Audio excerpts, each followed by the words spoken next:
1992 সালের 6 ডিসেম্বর ভারতের যে ধর্মনিরপেক্ষতার যে ঐতিহ্য, সেই ঐতিহ্যকে কুঠারাঘাত করা হয়েছে।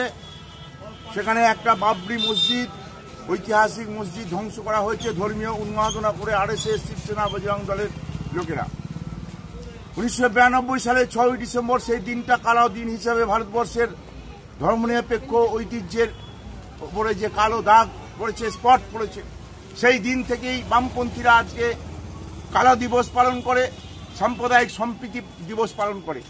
এবছরের এই দিনটা আরও তাৎপর্যপূর্ণ এই যে বাংলাদেশে যেভাবে ধর্মীয় মৌলবাদ, অন্য ধর্মীয় মৌলবাদ, এখানে যেমন হিন্দু ধর্মীয় মৌলবাদ, বাংলাদেশে মুসলিম ধর্মীয় মৌলবাদ, সেখানে সংখ্যালঘু হিন্দুদের ওপরে যে অত্যাচার নামিয়ে এনেছে, সেখানে হাসিনা সরকার চলে যাওয়ার পর সেখানে জামাত বা অন্যান্য সাম্প্রদায়িক সংগঠনগুলো যেভাবে সংখ্যালঘুদের জানমালের ওপর আক্রমণ করছে, ধর্মস্থানের ওপর আক্রমণ করছে, গোটা বিশ্বের হচ্ছে যে কমিউনিস্ট পার্টি, আমরা ভারতবর্ষের কমিউনিস্ট পার্টি, আমরা এটার বিরোধিতা করছি।